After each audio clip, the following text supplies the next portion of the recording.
Lu pernah nggak dibully pas masih sekolah? Dan guru-guru lu malah diem aja, seakan nggak peduli sama sekali.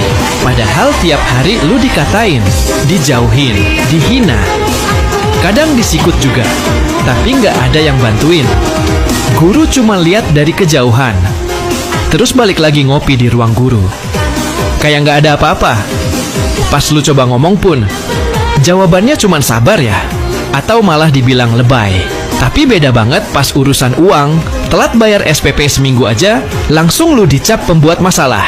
Disuruh maju ke depan kelas, dipanggil orang tua segala, dimarahin seolah lu maling. Lucu ya, dibully dibiarkan aja. Tapi kalau soal tagihan SPP, langsung dikejar sampai ke rumah. Sekolah tuh harusnya tempat aman, bukan tempat yang penuh tekanan. Apalagi dari guru sendiri. Ya walaupun gak semua guru kayak gitu.